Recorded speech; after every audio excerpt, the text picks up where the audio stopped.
There is a direct line between September 11, October 7, and all the way to Mamdani being elected in New York and the collapse of Europe and Western civilization. At front, Israeli division, partnering with you guys, it's fighting back. Shalom friends, and welcome to another Pod for Israel.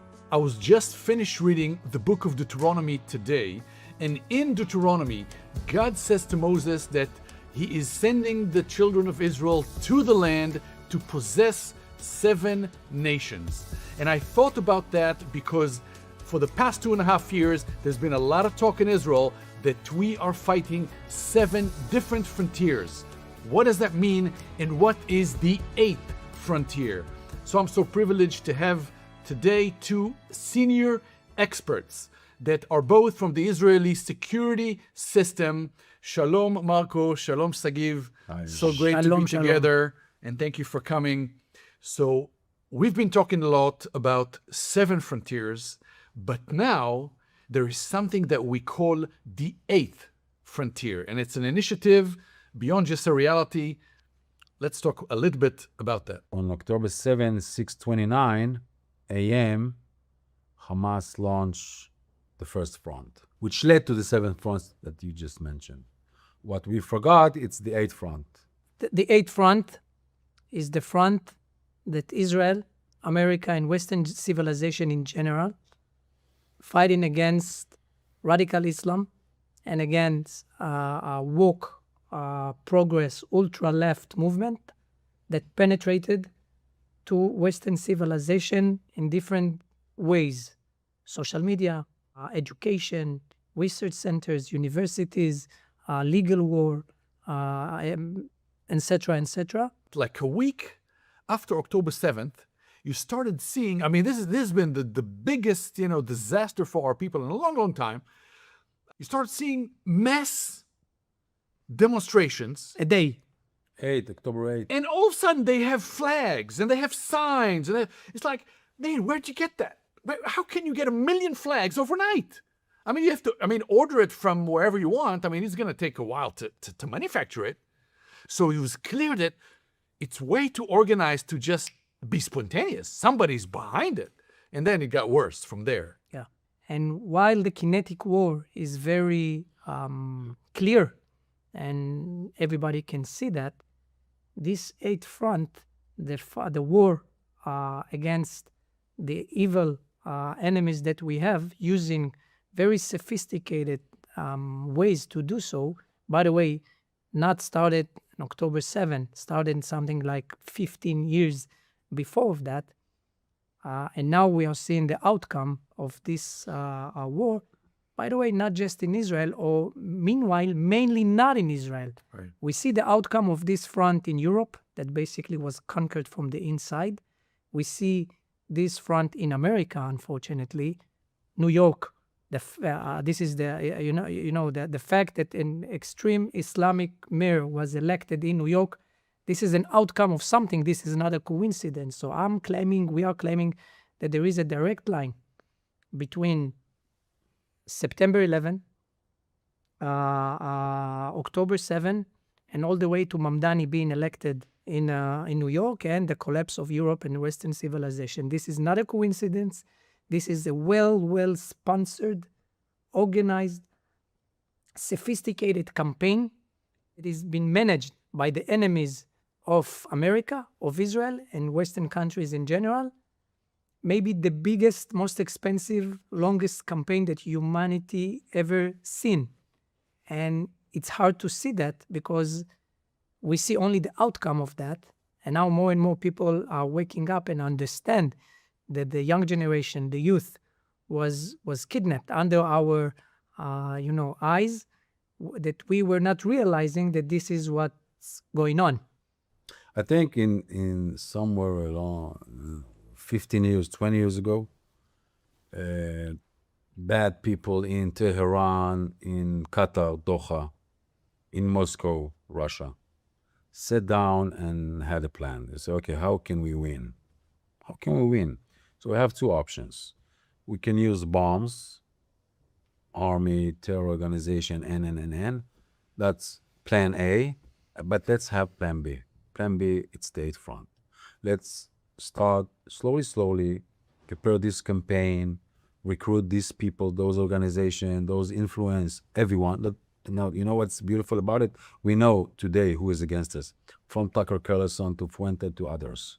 That's the American front. And in Europe, they're all upon the surface, but they weren't in the beginning. Right. So they say, okay, let's launch Plan A. Plan A was October 7 through Hamas. Maybe Iran will join, maybe Hezbollah will join, maybe. And actually, they are saying it's not working. Okay, our enemies, Israel and America, knows they cannot win us by Military force. military. They don't like us, right? The people that are doing this campaign, they don't like us. Yeah. But we're the little Satan. The ultimate goal is actually America. That's the big Satan. That's the ultimate goal. And I think for a lot of our viewers, a lot of my friends, that they love Israel. They really do, and they pray for us, and they ask, well, how can we help? Yeah. What can we do? Yeah. What does that mean? They love America. They love their country. And so what do they do for the 8th frontier beyond recognize that it's happening? Yeah. Can I be honest and not politically correct for a second? Go ahead. I think it's important to recognize and to admit it, first of all, for us out loud and clear, that there are voices in America and in Israel, on the Christian side and in the Jewish side, diaspora Jews, even inside Israel Jews, that in a way they are part of this 8th front.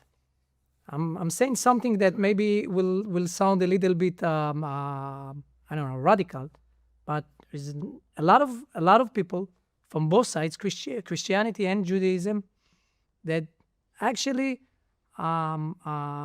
unite or join the enemy. You mean 33% from the Jews in New York City that voted for Mamdani, for instance? Great example, and we have it also inside Israel.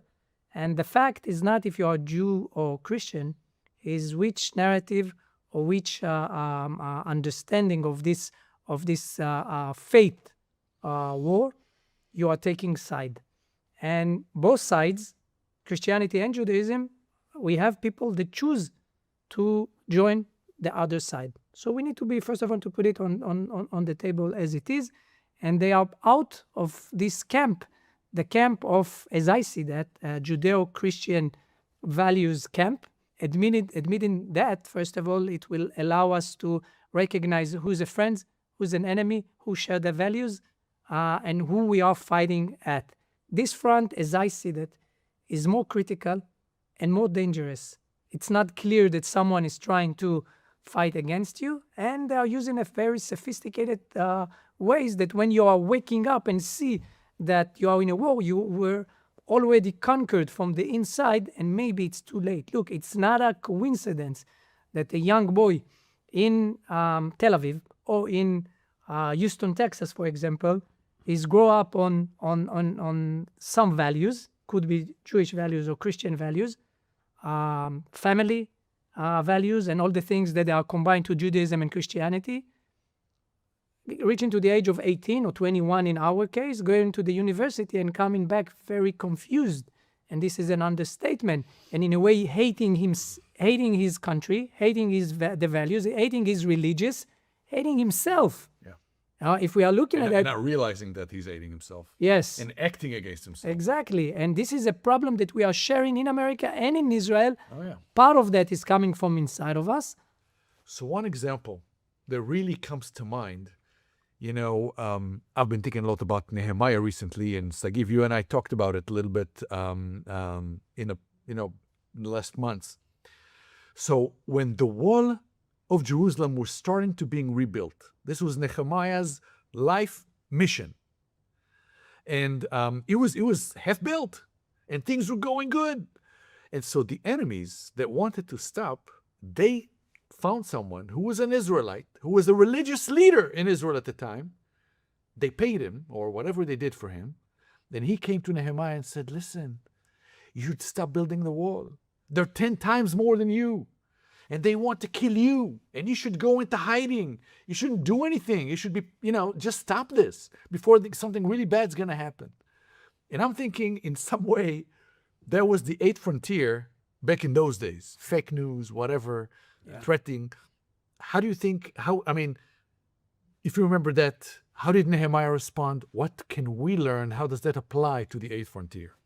Sagiv, I think that's your playing field. Thinking about that, and I will try to think about it out loud. Finally, America and Israel together is building a wall now to protect our values, our future, our young generation. We are fighting back, and this is the modern way of building a wall. And what we're seeing exactly the same thing that we saw in Nehemiah. We see the enemy, and they understand that they cannot win against the military force of America and Israel together. They don't have any chance. They know that. So the only way that they can confront or even try to confront something like that is by using the methods and the tools of the eighth front. And in this case, recruiting people from inside, by the way, in Israel, in America, and that will come and from the inside will try to make us weaker, will try to take our spirit down, will try to come and to argue some arguments that serve the enemies. And this is what they are doing. Same, if we don't understand, recognize our past, our history, our values, our heritage and faith, we cannot see that coming in the same method, in the same way right now. So we won those 2,000 days. years ago. It will happen again right now. It's funny you mentioned Nehemiah, because I live in a kibbutz called Sde Nehemiah. The field of Nehemiah. Yeah. Nice. And I think the lesson we learned from Nehemiah, probably we learned a lot of lessons from him, but taking it to our subject, is understanding that along the way people will come and will try to do the same. Say it's wrong, it's bad, and do it, blah, blah, blah. But we will not, we're not hold back. We will keep on going and going, because I think that's the nature of between false and truth. That's false. We know the truth. When you go by the truth, it's always easy. And we can see the outcome of that. And for 20 years, Israel and America, and I'm not, Europe in a way is already doomed. Maybe sometime in the future we will fight back and claim back Europe. I'm saying that now everything is around America and Israel. I agree. That's where we need to focus. And I will say this, there's a lot of my friends, personal friends of mine, and I know it's probably true for many, many, many of our viewers, who have grown up on, loving the Bible, loving Jesus, loving Israel. But their children, and I'm not only talking about young children from 40 and all the way to younger, but adults, they do not share their views. And sometimes some of my friends send me videos by some of the people we mentioned and others that claim to be Christians, but they have very, very negative views about Jewish people, about Israel, and about America. Now, they're Americans. They're enjoying all the blessings, but they're speaking against it. And so many people ask, and I think many of our viewers ask, okay, so we've recognized the eighth frontier. How can we help our children? How can we help our grandchildren? How can we help our country in America? Or how can we help Israel? So what can we do to help them? What to do and how to do. Eventually, we need to be very practical, and we are very practical people. And you have what to show for. So it's important. Yeah. So first of all, I'm saying we do understand that we are fighting together one war, that it's against a common enemy. That is, it's not about Israel, and it's not about fighting anti-Semitism. And I think that what we are going to focus first of all, the eighth front, is inside Israel. And why I'm emphasizing that? Because we are truly believe that if Israel officially will recognize the eighth front, not just as a front, but also recognize the solution for the eighth front that will come from official alliance between Jews and Christians that will be recognized by the state of Israel. This is one of the points. That Zion, Israel, is something bigger than just us, the Jews, and that you guys that is part of Zion in out of Israel, you have part of all of that, and it will be recognized by the state of Israel. That will open a door for a relationship, for a collaboration that never took place before, that our enemies cannot confront something like that.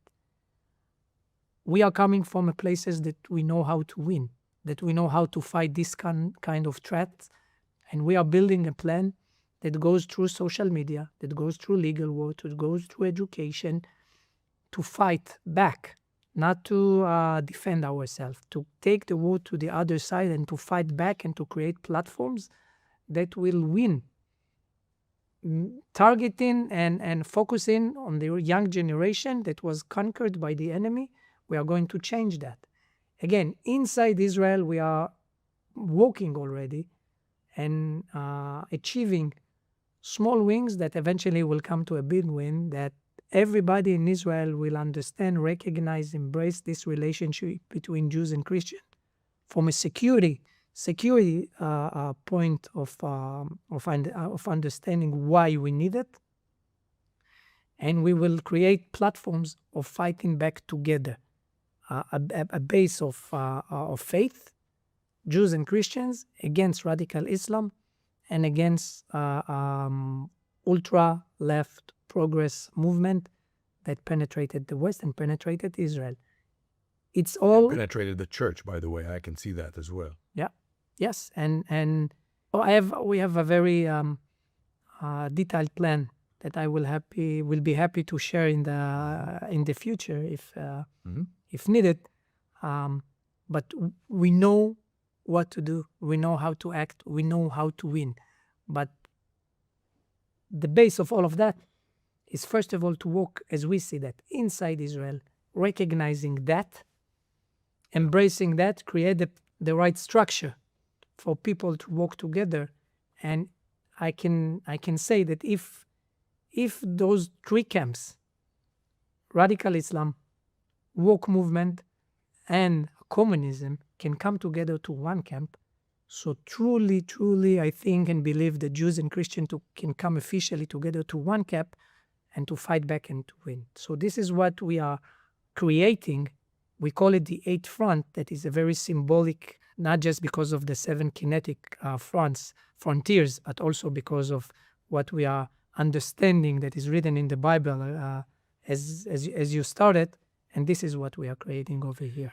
If you look on the Christian world, and just, I don't understand a lot, but I see that let's say the generation like the 50s and above, they're all about Israel. We have the problem. Many of them. Yeah. We have a problem with the youngs, the TikTok, the Gen Z, Yes. which are the future. The campaign that we spoke, the Eighth Front, targeted them. And he succeeded, by the way. Mamdani is young. He's exactly what they wanted. Yeah. Okay, so... Oh, they're winning on that frontier, Yeah, as you said.